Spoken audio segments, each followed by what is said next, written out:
The What zipper do you sticks think? halfway up her back. I She think it looks twists, perfect trying on to you. see the mirror Really? from an angle Absolutely, that it's doesn't the one. exist. The dress isn't hers. It was handed to her 15 minutes ago with no explanation, no measurements, no reassurance. Just fabric. Deep blue. Expensive enough to make her hands hesitate. The curtain slides open. She doesn't hear footsteps first. There's no warning. She looks up and he's already there, blocking the light, tall. Watching, he doesn't apologize. He doesn't look surprised to see her half-turned, fingers frozen against her spine. He studies her like he's assessing architecture. You'll attend the wedding with me. No greeting, no introduction, no question. The words land without force, but they rearrange the air. She lowers her hands slowly, the zipper remains unfinished. I don't think you're looking for me, she says. Her voice is steady. That seems to interest him more than anything. He steps inside the fitting room as if it belongs to him. The curtain falls shut behind him, the space shrinks. She notices small details automatically. The cufflinks. Matte black, the faint scar near his collarbone, his gaze never drifts. It measures. He isn't looking at the dress, he's looking at her reaction. She wasn't applying for anything, she wasn't even supposed to be in this building. A temp assistant asked to help with alterations. Favor, quick money, she should have left 10 minutes ago. You're mistaken, she says carefully. I'm not. You are, he replies. Not louder. Just certain. He turns slightly and pulls the curtain open again, before she can process.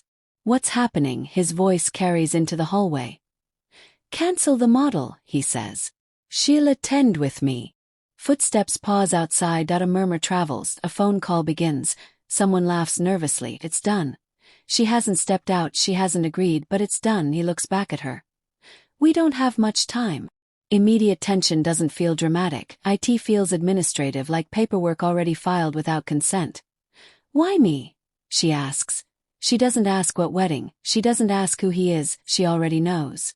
Not by introduction to by reputation, by the way the hallway went silent, by the way no one questioned him. He tilts his head slightly, small movement, that's the only acknowledgement of the question. Because you don't perform, he says. Most men would have called her beautiful, most men would have called her lucky. That he calls her non-performative. You don't know me. I know enough. His phone buzzes, he glances at it, then back to her. 3 hours, he says. Be ready. He steps aside, finally giving her space to breathe, but not freedom. The hallway outside is different now. Assistants glance at her and then away. Someone whispers. That's her. Her anonymity dissolves in seconds, she feels it physically. The shift. Public space no longer neutral. This was the moment her anonymity ended. She pulls the zipper up herself. She doesn't ask for help, she doesn't thank him, she doesn't smile. He watches that too. You understand what this means? He asks, not as a threat, a test. She meets his eyes. No, she says honestly. That makes him pause. A flicker. Not doubt. Interest. Good, he says. Then you won't pretend.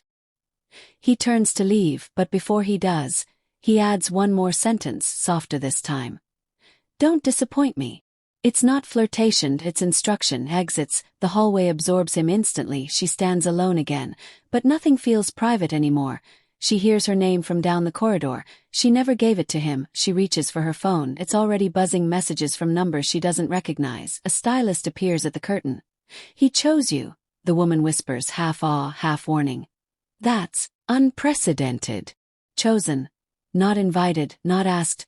Chosen. She looks at herself in the mirror again. The dress fits too well for something accidental.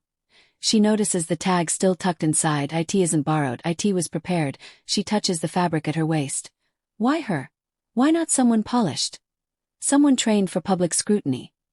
Someone already aligned with his world. She thinks about walking out. She could leave through the service stairs. But she doesn't move. Because something deeper than fear is settling in. The understanding that this isn't spontaneous, it's selection. She steps into the hallway fully now. Cameras aren't visible. But attention is.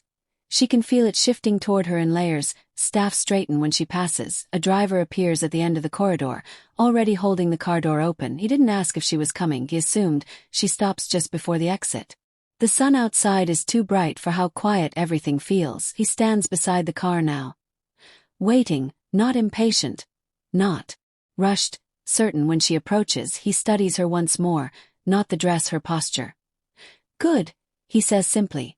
She doesn't ask where they're going, she doesn't ask what role she's meant to play, but one question presses through everything else as the door closes behind her, as the engine starts, as the city begins to move around them again. Why did he choose a woman who clearly doesn't belong in his world? The car door shuts with a softened thud, sealed. Quiet. She doesn't thank him. She doesn't comment on the leather seats or the driver or the tinted windows. She watches the city move outside instead. He studies her reflection in the glass, not her directly. Most women fill silence with gratitude. Or nerves. She does neither. What do you actually want? She asks in no tremor. No smile. His security in the front seat shifts almost imperceptibly. The driver's knuckles tighten on the wheel. She wasn't supposed to open with that. He doesn't answer immediately. He adjusts his cuff instead, slow and deliberate. Clarity, he says finally. That's not an answer. One of his men turns halfway around in his seat. You should be careful. It's fine, the boss says without looking at him. The man faces forward again instantly. The power imbalance is obvious, but she doesn't lower her eyes, she doesn't lean closer, she doesn't perform gratitude, she waits. This is the first disruption. Control had always worked for him. Until now. You'll attend my brother's wedding, he says. You'll stand beside me. You'll behave naturally. Naturally. As you just did. She studies him then. Really studies him. There's no charm layered into his tone and no manipulation disguised as romance. It's transactional. Controlled. She shakes her head once. No, the word lands heavier than it should. The driver glances at the rearview mirror. Security shifts again. No one tells him no, not cleanly, not calmly. No, he repeats. I'm not an accessory, she says. And I don't step into rooms without knowing the cost. His gaze sharpens. That wasn't defiance, it was negotiation. There's no cost, he says. That's never true. A pause. Then he tilts his head slightly. You're in debt. Her stomach tightens. She doesn't react outwardly. But the word lands. His men are watching her now. Not him, he continues, voice even. Student loans. Medical expenses for your mother last year. Credit line extended twice. The city outside blurs faster. She feels the walls of the car shrink. You investigated me. I prepare, he replies. She folds her hands in her lap, steady. You're proving my point. Which is that nothing about this is random. He doesn't deny it. New threat established. Not violence. Exposured. He knows too much. You won't be harmed, he says. You can't guarantee that. He studies her again. Measuring. She looks back at him, refusing to flinch. What do you gain? She presses. He exhales slowly. Perception. Of. Control. She understands then. He doesn't need beauty on his arm. He needs unpredictability. He needs someone who doesn't look trained, someone real. I won't pretend affection, she says. I didn't ask you to. And I won't be cornered into silence. A flicker of something almost amused crosses his face. You're negotiating? Yes. The security in the front shifts again. Disbelief. He leans back slightly. Go on. She breathes once, steadying her thoughts. If she refuses completely, he still holds her information. If she agrees blindly, she becomes leverage. She chooses a third option. Written conditions, she says. You'll compensate me at a professional rate. His eyebrow lifts almost imperceptibly. You'll guarantee my family remains untouched by association. His jaw tightens slightly. And you'll state publicly that this is temporary. Silence fills the card. He studies her longer now. Not assessing beauty, assessing calculation.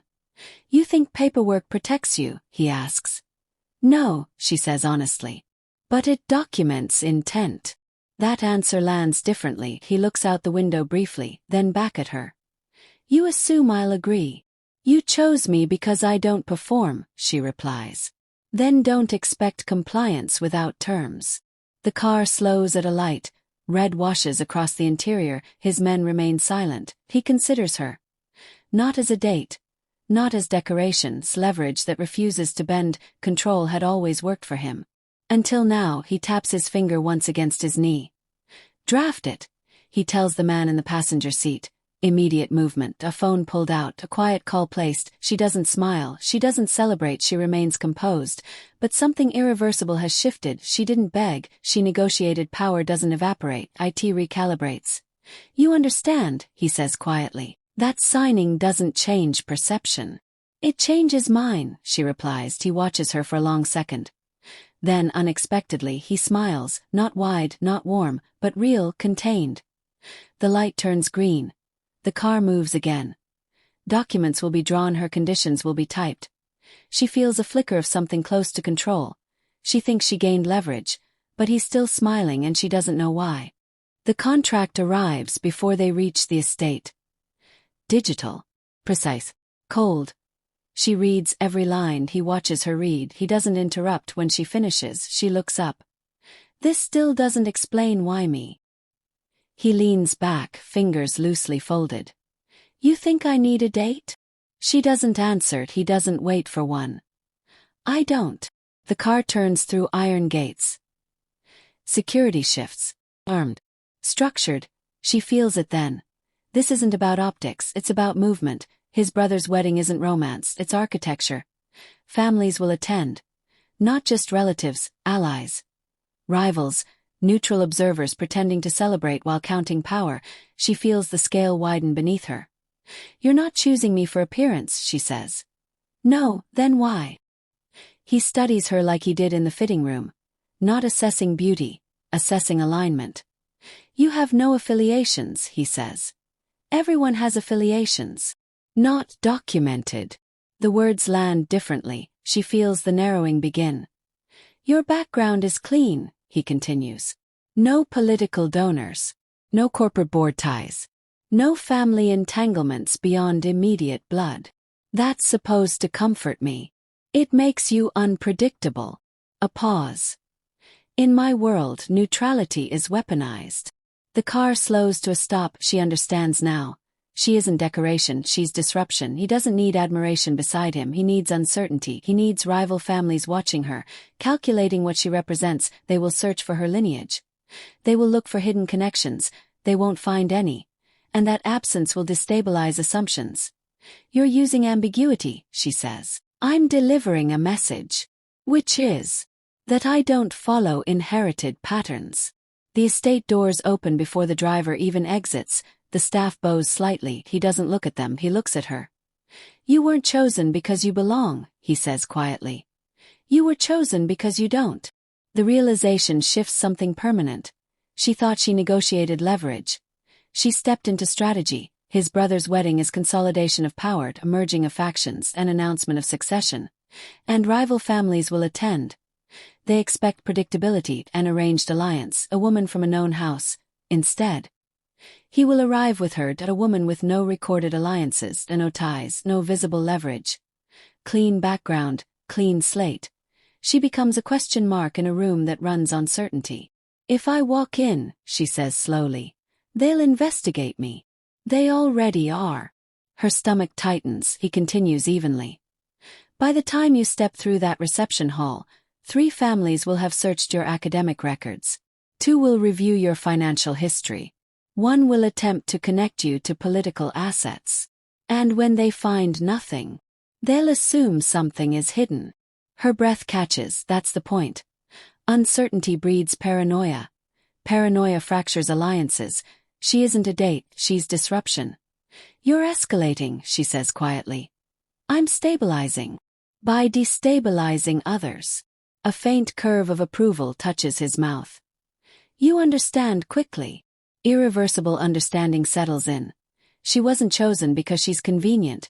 She was chosen because she's clean and no known affiliations, no predictable leverage, no pressure points documented on paper.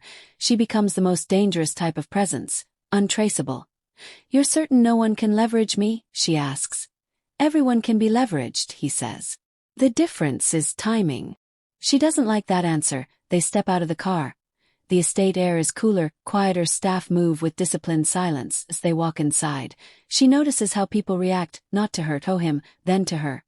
She feels it instantly, eyes measuring, calculating, whispers already forming. She isn't invisible anymore. Anonymity ended the moment he said her name publicly, now scrutiny replaces it. "If this is consolidation," she says softly while walking beside him, "who are you consolidating against?" He doesn't slow. "A family who believes bloodline equals entitlement. And bringing me challenges that. It reminds them succession isn't inherited blindly." A new narrowing occurs. She isn't just disruption, she's commentary. He's signaling independence from tradition. Rival families will read it as provocation. The wedding is not a celebration, it's a chessboard. She feels the weight of being placed on it. If someone reacts badly, she says, what happens? Then we learn who reacts.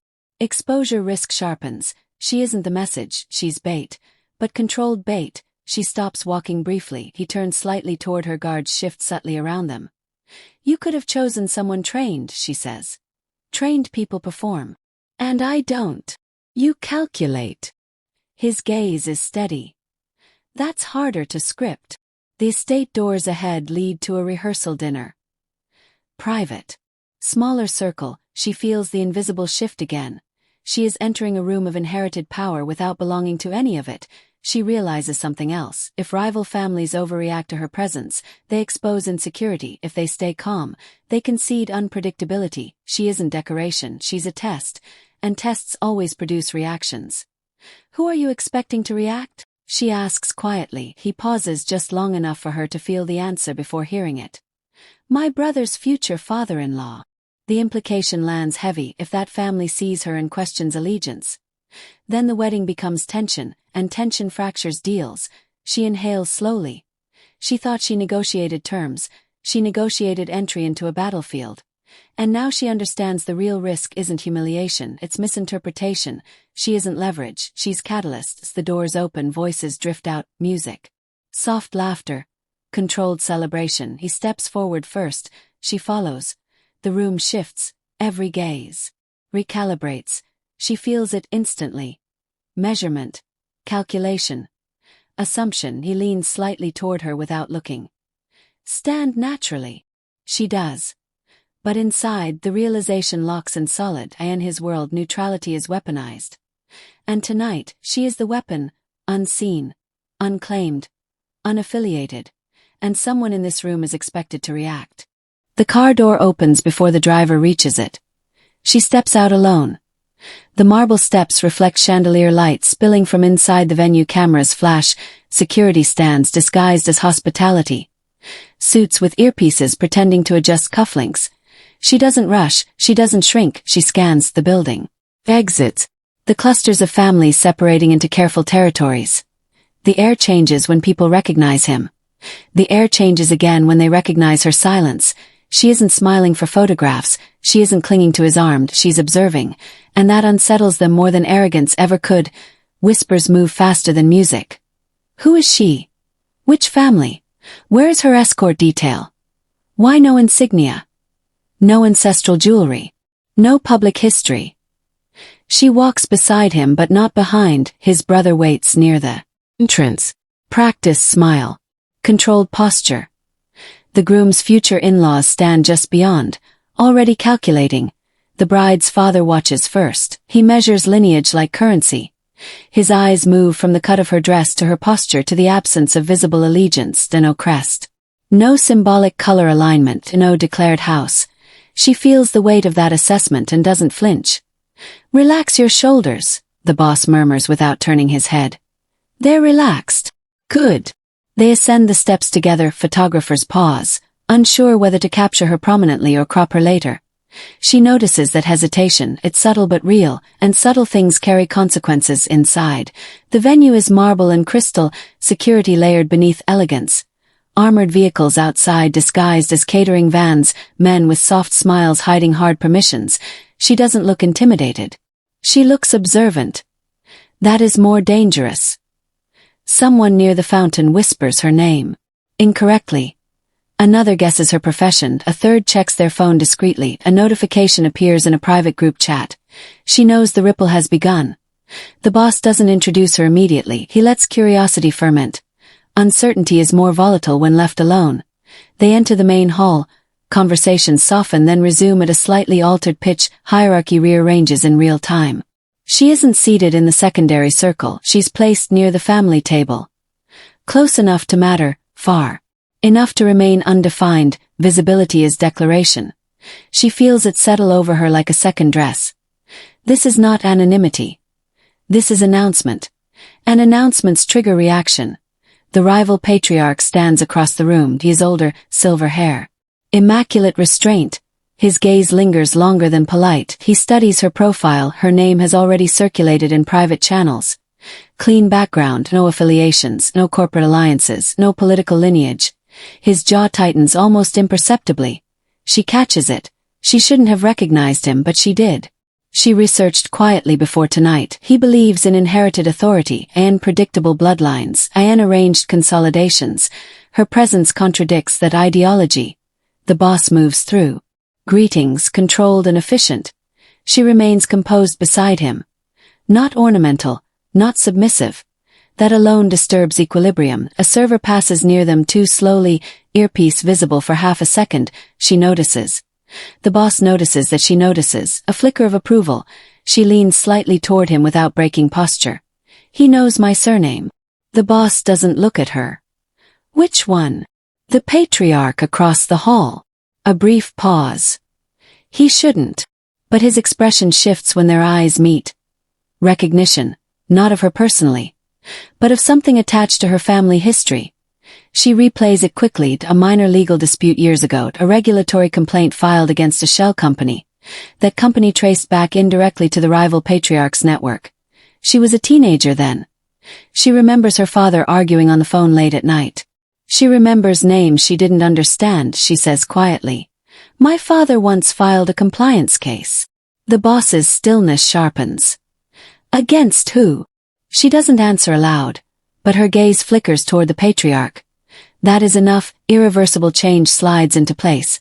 She wasn't chosen only for neutrality, she carries accidental history. The rival patriarch's smile no longer reaches his eyes. He whispers to an aide. A phone appears. Another message sent. This isn't just disruption. This is reminder. Her father challenged his structure years ago publicly.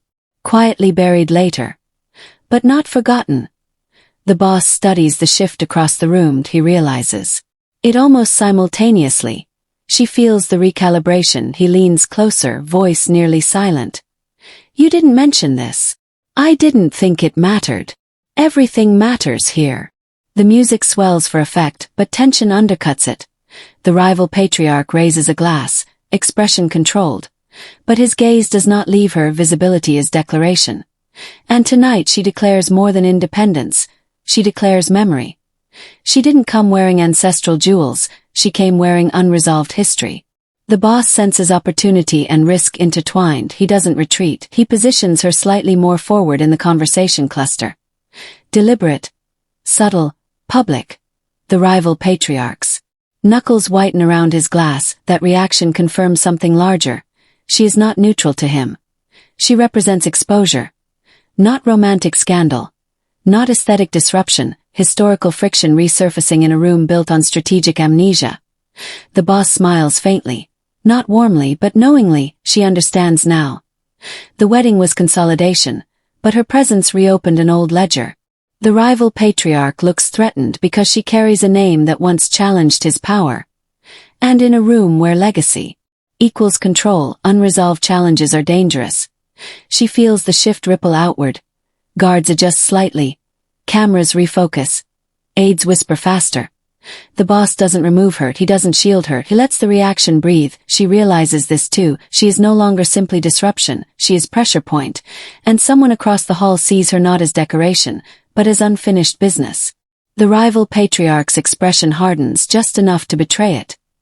And in that small shift lies the real question, forming in every calculating mind in the room. Why does a rival family suddenly look threatened by her presence? The rival patriarch doesn't approach, he doesn't need to, his stillness speaks louder than confrontation. The boss watches the reaction ripple and says nothing. She feels the weight of something shifting beneath the polished surface of the wedding music and champagne laughter. She leans slightly toward him. You knew. He doesn't answer immediately. That pause is the answer. The memory surfaces slowly. Not from tonight, from years ago, her father at the dining table. Papers spread. Voice low but firm, a compliance complaint filed against a financial channel that didn't make sense. Transactions routed through charities. Shell corporations. Donations that never reached their destination. She remembers him saying, "If this stays hidden, it spreads." She remembers the backlash too. Audit requests dismissed. Case quietly archived. Friends advising him to let it go. Then silence. The case disappeared, the people involved moved on. She thought it had ended, it didn't. The boss finally speaks, his tone calm. "Your father didn't expose one syndicate." She waits. He exposed 3. The music crescendos in the hall, applause for the bride and groom, but the air near them feels colder. "The corruption-linked families that are in this room tonight," he continues. "The case was buried because exposure would have fractured alliances." Her pulse steadies instead of racing. That steadiness unsettles him more than panic would have. "You didn't choose me because I'm clean," she says quietly. "You chose me because I'm unfinished business." He doesn't deny it. That is the retention reset. The narrative cracks open. This was never about needing a date, never about appearances, never about neutrality. He wanted a reaction. He wanted to reopen an old wound publicly. Without speaking a word, she studies the rival patriarch again.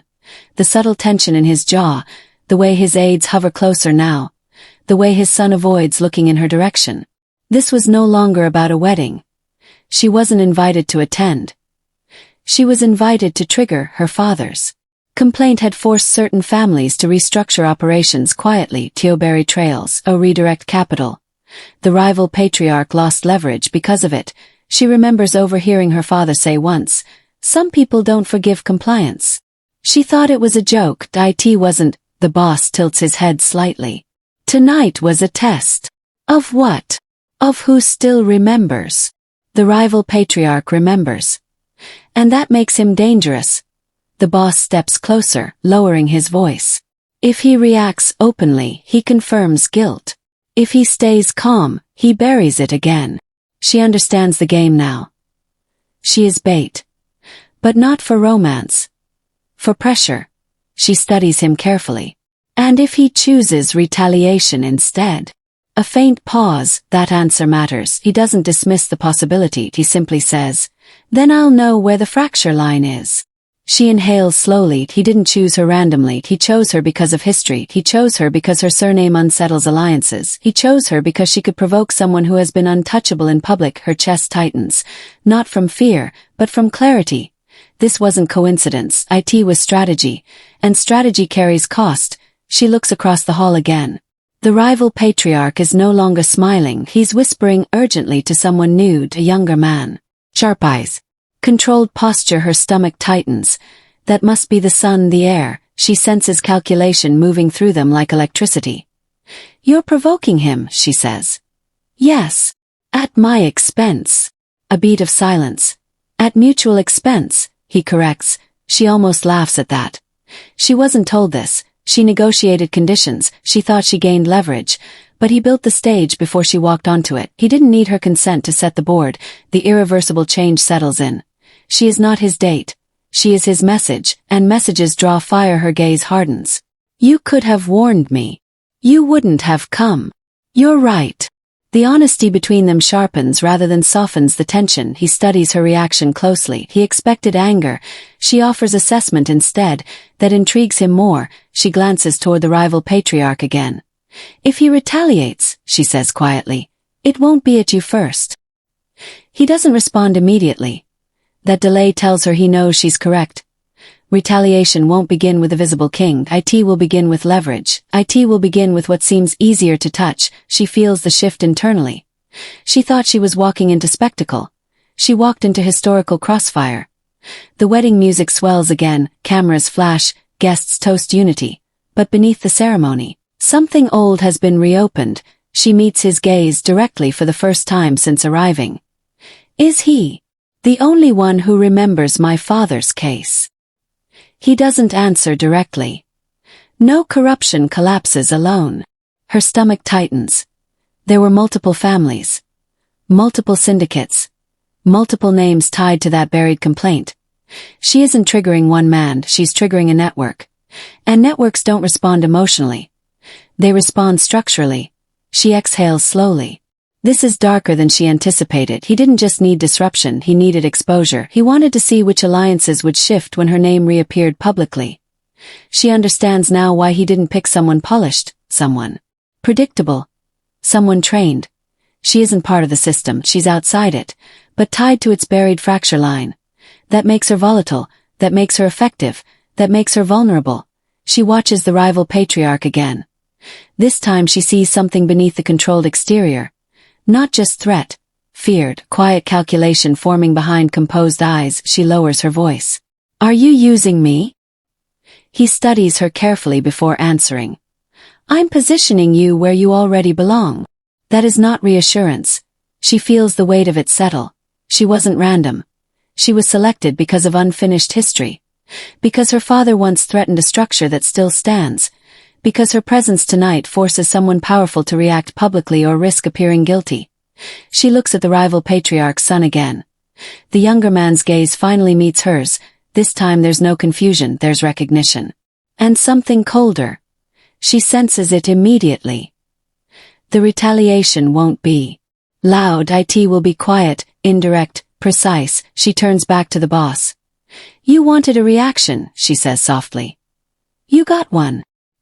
He nods once, but her mind is already ahead. If one family feels threatened, others might too. If her father exposed multiple syndicates, then multiple interests might want that history erased permanently. She meets his eyes one more time. Are you using me, she asks evenly, or protecting me from something bigger? The music hasn't changed. The smiles haven't changed. But the perimeter around her has. She notices it first in the distance between herself and the nearest exit. Then in the way two men subtly adjust their positions when she shifts her weight. Then in the way a third intercepts a server who moves too close. The tightening is quiet, efficient, focused, not on the groom, not on the patriarchs, her. She turns slightly toward him. This is new. He doesn't deny it. Precaution. She lets her gaze sweep the room. Containment. His jaw tightens almost imperceptibly. That's the first confirmation. Security doesn't form a wall around something irrelevant. It forms around risk. Or leverage. The rival patriarch has resumed his polite smile. But his son hasn't looked away from her in several seconds. Not hostile. Calculating. Measuring reactions. She feels it settle into her bones. The wedding hasn't escalated. Has recalibrated. She tries to step toward the terrace doors for air. A hand lifts slightly. Not touching her. Blocking the path without blocking it. Subtle enough to pretend it's coincidence. I'm just getting air, she says calmly. We'll bring it to you, one of his men replies. She doesn't laugh. She simply absorbs it. Protection narrows quietly. First distance. Then options. Then movement. He leans closer. You're being watched. By you, she says evenly. By others. That matters more. Camera flash cuts across the marble hall. Not the official photographer. Wrong angle. Too low. Too fast. She turns instinctively. A man near the column lowers his phone a fraction too slowly. Their eyes meet. He looks away first. She doesn't. That small refusal is noticed. Everything is noticed now. She steps closer to his brother, the groom, who is laughing politely with guests but tracking the perimeter with sharper focus than he lets on. Congratulations, she says softly. You look like someone who just inherited a battlefield. He studies her a beat longer than expected. You look like someone who walked into one willingly. Before she can respond, another flash. This one closer. The groom's smile doesn't fade. But his hand tightens around the champagne glass. She understands the shift instantly. It's no longer just about the rival patriarch. It's about narrative. A photo of her speaking privately to the groom will circulate before the cake is cut. Context won't matter. Perception will. She steps back but too late. The image is captured. He sees it too. His expression doesn't change. Ignore it, he murmurs. She tilts her head. That's not how perception works. He doesn't answer. 'Cause she's right. Within minutes, whispers adjust direction. She feels it physically, like temperature shifting across skin. She is no longer just his date. She is being positioned in conversations she isn't part of. They're saying you're the bridge, one of his lieutenants mutters near his shoulder. Between families. She almost smiles at the irony. She was brought to provoke. Now she's being reframed as diplomacy. That's more dangerous. Bridges get walked across. And burned. He leans closer. You'll remain near me.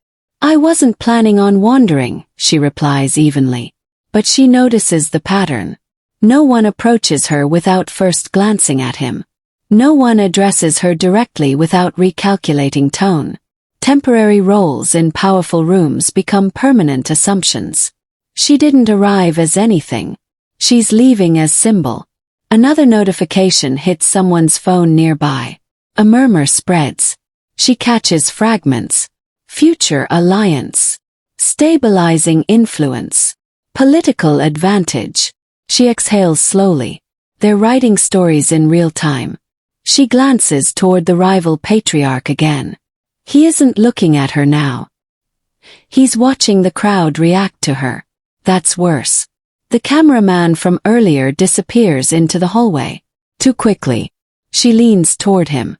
You're tightening security around me because of the patriarch. Yes. You're also tightening it because of your own men. Fractional pause. That's confirmation too. Protection that feels like containment isn't always about enemies outside the walls. It's about factions inside who benefit from reshaping perception. She studies the room one more time. Who benefits, she asks quietly, from tying my name to your empire? He doesn't respond immediately. That delay speaks. Because the answer isn't simple. Rivals benefit if she becomes a visible weakness. Internal challengers benefit if she becomes a political misstep. Media channels benefit from instability. Even allies benefit if her presence forces negotiations to accelerate. She wasn't invited to attend. She was invited to shift gravity. And gravity doesn't ask permission before it pulls. Another guard adjusts position closer to her left shoulder. Subtle. Controlled. But constant. She isn't allowed to drift more than 2 steps from him now. The illusion of choice fades first. Then the illusion of mobility. You said this was precaution, she says quietly. It is. No, she corrects. It's projection. He studies her carefully. She continues calm. You brought me here to trigger a reaction. Now the reaction is happening. And instead of letting it settle, you're reinforcing it. His eyes narrow slightly, not in anger. In assessment. She didn't panic. She didn't collapse under attention. That unsettles him in a different way. Because unpredictability inside power structures is dangerous. Another flash across the room. Louder whispers. The rival patriarch's son finally moves toward the exit. Not toward her. Away from her. That movement says more than confrontation would have. She senses the shift immediately. Something has been decided. Security tightens 1 more degree. Just enough to feel like pressure against her ribs. She meets his gaze evenly. If this is precaution, she says softly, why does it feel like I just became part of the empire? And as another phone vibrates somewhere in the hall with her image already circulating beyond these marble walls, one question settles heavier than the music in the air. Who benefits from tying her name permanently to his world? The music doesn't stop. Sharpens. Conversations thin at the edges. She feels it before she sees her. The shift in tone. Change in posture. The woman approaching isn't just wealthy. She's established. Draped in authority that doesn't need introduction. Diamonds understated but deliberate. Is direct. She doesn't greet him first. She greets her. You've made quite an entrance. It isn't praise. It's inventory. She answers calmly. I walked through a door. A few guests lean in subtly. The powerful woman's smile tightens. Some doors aren't meant for everyone. The words aren't loud but they land. He steps half a pace forward but doesn't interrupt. Not yet. This is assessment. The woman continues, voice smooth, calculated. You've been photographed speaking privately to the groom. That's ambitious. She meets her gaze evenly. He congratulated me on surviving the seating chart. A faint ripple of laughter from a nearby table. The woman doesn't join it. You think this is amusing? No, she says calmly. I think it's loud. The word hangs. Loud. Meaning transparent. Meaning threatened. The woman's eyes flicker toward him finally. You always did prefer unusual statements. That isn't casual. That's history. She registers it instantly. This isn't random jealousy. It's positional. The woman turns back to her. You understand you're being discussed as if you're already something you're not. I'm aware, she replies evenly. Awareness isn't immunity. The tension tightens. Cameras tilt subtly closer. Staff freeze mid-step. The woman lowers her voice just enough to feel intimate but remain public. Do you know what happens to temporary attachments in rooms like this? She doesn't answer. 'Cause she knows the trap. If she responds defensively, she confirms insecurity. If she deflects, she confirms irrelevance. So she does neither. Silence. Controlled. The woman studies her more carefully now. That composure unsettles her. And that's when the accusation shifts shape. Manipulation wears innocence well, she says softly. Especially when it's rehearsed. There it is. Not direct hostility. Strategic framing. She is being positioned as calculated. As infiltrator. As opportunist. The room inhales collectively. And that's when he moves. Not subtly. Not strategically. He steps between them. Not fully blocking the woman. But enough to redraw the hierarchy. That's enough. His voice doesn't rise. Bland. The woman lifts her chin slightly. You're reacting. I'm clarifying. The distinction matters. He turns slightly toward the room. Not just toward the woman. That shift is deliberate. Public. Controlled. But not strategic. Emotional. She is here because I brought her, he says evenly. She speaks to whom I permit. The word permit slices the air. The recalculation is immediate. The woman's expression flickers for the first time. Not hurt. Not anger. Recognition. He continues before she can reposition the narrative. Anyone questioning her presence is questioning mine. That's not deflection. That's alignment. Permanent. The silence that follows isn't polite. Seismic. The woman's smile returns. Slower this time. Careful, she says softly. When power becomes personal, alliances fracture. He doesn't blink. Then let them. The room shifts. Visibly. Guests glance toward the rival patriarch's table. Toward his lieutenants. Toward the cameras. Because this isn't a defense. It's a declaration. Protection has moved from silent to visible. And visibility is irreversible. She feels the weight of it settle against her ribs. She didn't ask for this. But she recognizes what it means. He has made her untouchable in the room. And therefore targetable outside it. The powerful woman steps back first. Not defeated. Adjusting. I hope, she says calmly. This is worth the cost. She walks away before anyone can interpret her retreat as concession. But the damage or the shift has already occurred. Conversations splinter. His inner circle exchanges looks too brief to be accidental. One lieutenant's jaw tightens. Another checks his phone immediately. Messaging spreads faster than music. She turns to him quietly. That wasn't strategy. No, that was emotion. Yes. No apology. No correction. The honesty is almost more dangerous than the declaration. He has publicly elevated her. Not as symbol. As possession. As protected. That fractures more than rival families. It fractures internal expectation. Because neutrality was safer. Attachment is volatile. A photographer lowers his camera slowly, processing the shift. The rival patriarch watches without expression. But his son has leaned forward again. Interested. Calculating. She understands it fully now. This isn't about jealousy. It's about leverage. The powerful woman didn't confront her because she felt threatened romantically. She confronted her because she sensed vulnerability forming in real time. And he confirmed it. Publicly. You didn't need to do that, she says softly. Yes, he replies, eyes still scanning the room. I did. And that certainty is what unsettles the most. Because emotion in powerful rooms isn't weakness. It's unpredictability. And unpredictability destabilizes structure. One of his senior men steps closer, voice low enough for only him to hear. This will be interpreted. He doesn't respond. But she sees it. The calculation behind his eyes. He knows. He chose it anyway. That choice is the irreversible change. She feels it settle like a line drawn across marble. Protection declared publicly cannot be withdrawn quietly. The alliances in this room just shifted by degrees too subtle for headlines but too significant for survival. She looks at him one last time before the music resumes its volume.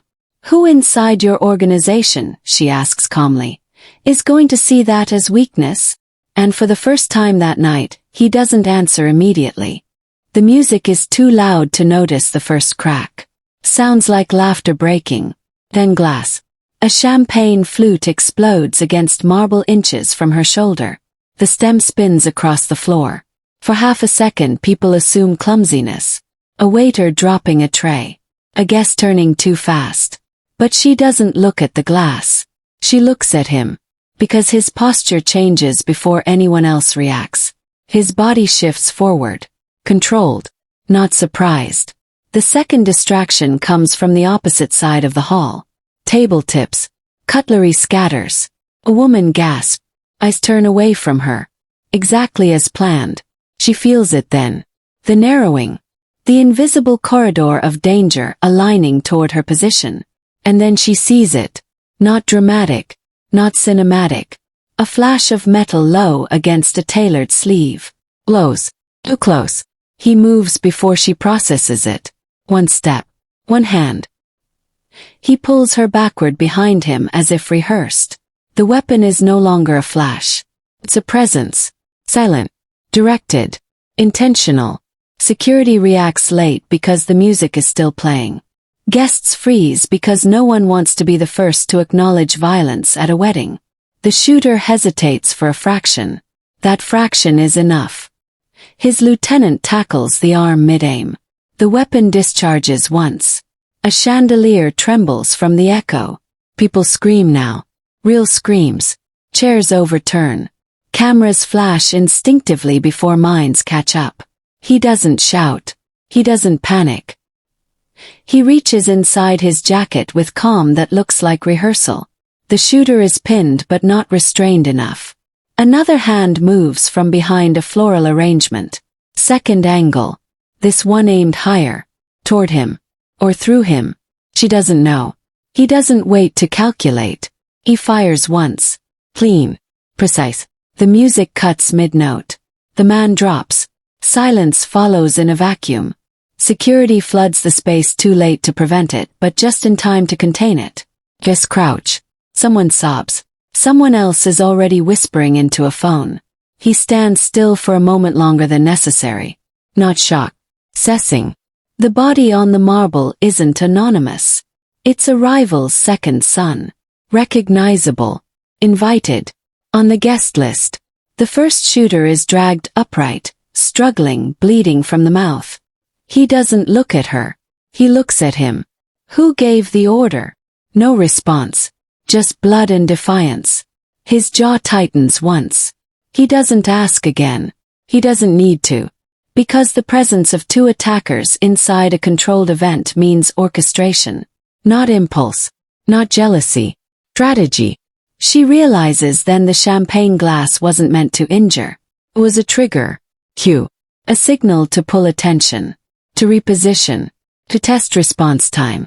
The hall feels smaller now. Suffocating. Cameras are still recording. Phones are lifted. The bride is being escorted out. The groom is shouting orders. His men close in around him. Around her. A circle forming tighter than before. He steps forward. Toward the fallen rival. Not with rage. With decision. One of his advisors murmurs urgently. Not here. He ignores it. He looks down at the body. Then at the rival patriarch across the hall. The patriarch doesn't flinch. Doesn't move. Doesn't deny. That's answer enough. He speaks clearly. Loud enough to carry. Remove him. Not to security. To his own men. Ownership of consequence declared publicly. The hall absorbs it. This wasn't self-defense. Not anymore. It's a message. The captured shooter struggles again. You think this ends here? The man spits. He steps closer. Not reckless. Intentional. It already did. And he ends it. Not chaotic. Not messy. Final. In front of witnesses. In front of cameras. In front of families who will pretend they saw nothing tomorrow. Gasps ripple outward like cracks in glass. Someone whispers. Not at a wedding. But he did. On wedding grounds. Under chandeliers and silk and vows. The bride will remember the echo of that shot longer than her own music. His brother stares at him across the hall. Not grateful. Not angry. Something else. Recognition of a boundary crossed. Permanently. Security seals exits. Phones are confiscated discreetly. Staff are instructed to continue service. Continue. As if the marble isn't stained. As if alliances didn't just shift. She feels his hand tighten around her wrist. Not possessive. Protective. But it feels different now. Heavy. Final. You're not hurt, he says quietly. Not a question. She shakes her head once. Her pulse hasn't slowed. That wasn't containment, she whispers. He doesn't deny it. Because it wasn't. It was elimination. The rival patriarch finally turns away. Not retreat. Calculation. Because retaliation in public is suicide. But retaliation elsewhere. Guaranteed. The hall is quiet now. Too quiet. People are recalibrating futures. She understands the magnitude in a way others don't. He didn't just defend her. He executed a rival inside neutral territory. Weddings are supposed to be safe zones. He removed that illusion. Publicly. Irreversibly. Some lines, she says softly, almost to herself, once crossed publicly, can't be redrawn. He meets her eyes. No regret. Only certainty. They shouldn't be. And that's when she understands the deeper fracture. This wasn't only about protecting her. It was about forcing clarity. Forcing factions to choose sides now, not later. The attack might have been meant for her. Or it might have been bait for him. To see if he would hesitate. He didn't. The room begins to hum again. Low. Nervous. Controlled. But nothing is the same. She glances once more at the fallen rival being carried out under linen. This was a wedding. It is now a war marker. And the question lingers heavier than the gunshot that started it. Was the attack meant to kill her, or provoke him? The wedding ends without ending. Guests leave in careful silence. Cars pull away slower than they arrived. No one wants to be the first headline. But headlines don't wait for permission. By midnight, the first alert appears on her phone. Violence at private ceremony linked to organized crime families. The article doesn't name her. Not yet. Doesn't need to. A blurred photo already circulates online. Her stepping out of the car earlier that evening. His hand at the small of her back. She hadn't realized how intimate it looked. By 1 a.m, 3 businesses tied loosely to the rival family are raided. Not publicly connected to him. Not obviously ordered. But the timing is too precise. Police cite anonymous tips. Financial auditors arrive with sealed warrants. Licenses are suspended. Surgical. Controlled. Retaliation without fingerprints. She sits in the quiet suite assigned to her, staring at the television she never turned on. The silence feels louder than the music from earlier. He isn't with her. He's in meetings, damage control, or damage expansion. She doesn't know which. A message flashes from a colleague. Are you okay? Then another. Why are you trending? She opens the link. Her face now sits beside his in an article speculating about political consolidation through romantic alliances. They don't call her a date. They call her strategic alignment. The words feel heavier than accusations. She didn't choose this narrative. But it's chosen her. Across the city, storefront windows are shattered. Not random. Targeted. A charity foundation connected to the rival patriarch freezes operations pending investigation. A councilman resigns abruptly. The ripple isn't chaotic. It's orchestrated. And she understands something unsettling. He didn't simply retaliate for the attack. He used it. He reshaped the board overnight. When he finally enters the room, he looks composed. Too composed. It's contained, he says. She studies him. Contained for who? He doesn't answer immediately. That pause says enough. Her phone vibrates again. A scheduled interview she was supposed to attend next week has been cancelled. No explanation. Just a polite note about rescheduling indefinitely. Another email follows. A consulting firm she'd applied to months ago thanks her for her interest but has moved forward with other candidates. She knows the language. Means risk. And she is risk now. She looks up at him. My name is attached to this, she says quietly. Not accusing. Dating. He nods once. Temporarily. She almost laughs. In his world, temporary is a myth. Outside the suite, security doubles. Not because of immediate threat. Because visibility has increased. Paparazzi gather at the entrance of the venue. Analysts debate on television whether his public execution at a wedding signals instability or dominance. No one asks about her consent. No one wonders what she wants. She scrolls further. A business blog speculates she could become a bridge between factions, given her father's history and her sudden proximity. Bridge. Weapon. The language shifts her from person to position. He sits across from her now, watching her absorb it. You said you wanted clarity, he says softly. Now you have it. She looks up. Clarity about what? About who stands where. That's when it settles fully. The attack wasn't just about eliminating her or provoking him. It was about forcing him to choose publicly. And he did. He chose her. And that choice cost others instantly. It's costing her now. Another alert. Her landlord has terminated her lease effective immediately due to security concerns. She didn't even know they were aware of her address being linked to him. Doors don't slam in his world. They close quietly, efficiently. She feels it happening in real time. Professional spaces recalibrating. Invitations withdrawn. Opportunities dissolving before they form. Protection always leaves consequences, she says under her breath. He hears it. Doesn't dispute it. Because it's true. His protection is not a shield. It's a signal flare. The next morning, editorials speculate about succession planning inside his organization. If he publicly defended her with lethal force, what role does she play long term? The question spreads faster than the facts. She walks to the window. The city looks normal. Cars move. People commute. No visible smoke from last night's quiet war. But she knows entire alliances shifted while most of the city slept. Her phone buzzes again. Friend from years ago texts cautiously. I didn't know you were involved with him. Involved. As if she orchestrated proximity.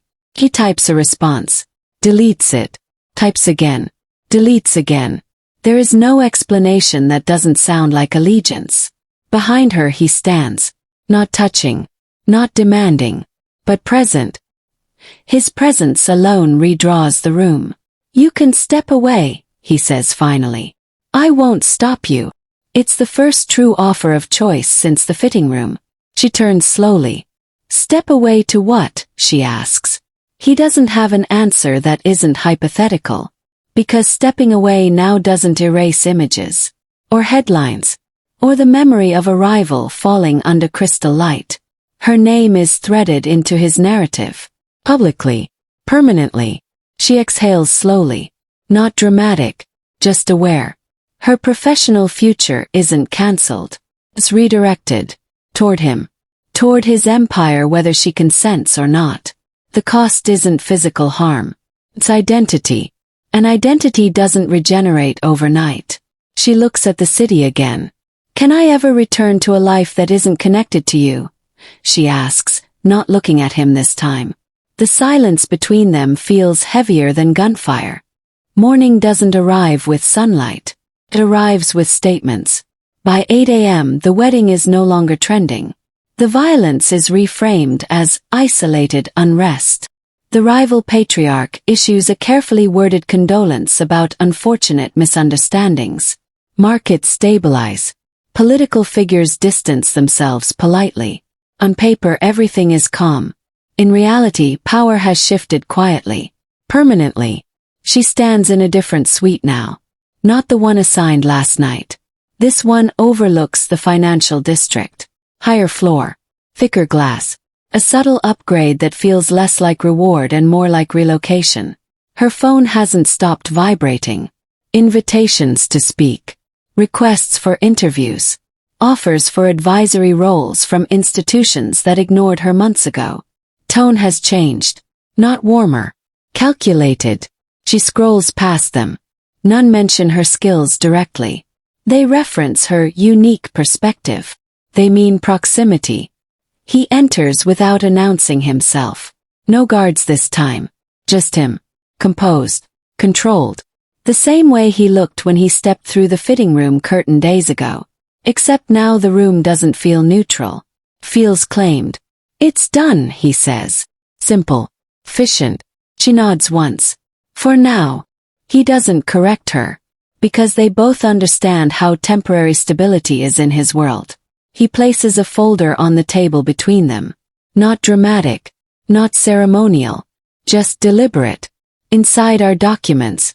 Security restructuring around her residence. A new professional portfolio drafted under her name. Board positions suggested. Funding streams secured. Not romantic gestures. Infrastructure. Compensation, he says. For what you endured. She studies him carefully. And for what I represent now. He doesn't deny it. He doesn't need to. The silence between them feels negotiated. She flips through the pages slowly. Every opportunity tied subtly to his network. Advisory roles in firms that orbit his investments. Foundation boards that intersect with his alliances. None of it traps her legally. But all of it threads her name through his architecture. You're offering influence, she says quietly. I'm offering insulation, he replies. From the consequences already in motion. Outside cameras gather. Not chaotic. Organized. Press briefing scheduled within the hour. She didn't agree to one. She doesn't remember consenting. He watches her absorb that realization. It's necessary, he says. Speculation is more dangerous than clarity. She closes the folder. Clarity for who? For the market. For the families. For anyone calculating what last night meant. She stands slowly. Moves to the window. The city looks indifferent. But she knows better now. Indifference in his world is curated. And what does it mean? She asks without turning. Pauses. It means alignment. The word lands heavier than a confession. He turns then. We didn't agree to that. His jaw tightens almost imperceptibly. Agreement is sometimes retrospective. She studies him. Not with fear. With understanding. This is how it works. Public narrative first. Private negotiation second. The press conference begins downstairs. Microphones arranged. Logos aligned. He offers his arm. Not gently. Not possessively. Strategically. She hesitates for half a second. Long enough to feel the weight of it. Then she steps beside him. The elevator descent feels slower than the night before. Quieter. No gunshots. No shattered glass. Just the hum of machinery and the realization that visibility can be louder than violence. When the doors open, flashes ignite instantly. The room recalculates. Analysts lean forward. Rival observers watch from screens across the city. He steps to the podium. Composed. He speaks about stability. About unity. About strengthening alliances in uncertain times. He never mentions the execution directly. He never mentions the attack. He reframes the narrative entirely. Then he gestures toward her. Not theatrically. Deliberately. This is someone I trust, he says. A trusted advisor. The words echo longer than they should. Advisor. Not date. Not guest. Advisor implies permanence. Infrastructure. Authority. She feels every camera pivot toward her. Every calculation shift in real time. She doesn't smile. She doesn't deny it. She simply stands beside him. Observant. Composed. Exactly the way she did stepping out of the car at the wedding. That composure is interpreted instantly as confirmation. Markets respond within minutes. Headlines update. Mafia leader introduces strategic partner. New political bridge emerges. Speculation hardens into assumption. An assumption in his world becomes fact faster than truth. After the briefing, the room clears efficiently. He doesn't look triumphant. He looks resolved.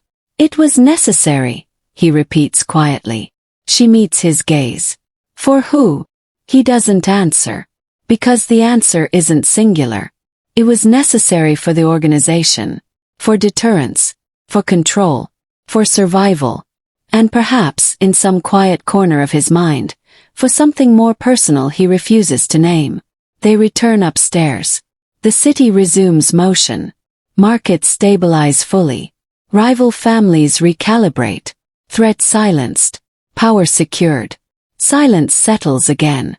But it feels heavier than before. Not fragile. Weighted. She places the folder back on the table. Her name now officially connected to his operations. Public record. Permanent. She thinks back to the fitting room. To the single sentence that began this. He only needed a date. She only agreed for one night. She exhales slowly. You understand what this means, she says softly. He nods once. Yes. There's no returning. He doesn't argue. Because he knows that in his world, belief solidifies faster than contracts. By morning the world believes they are aligned. And in his world, belief becomes reality.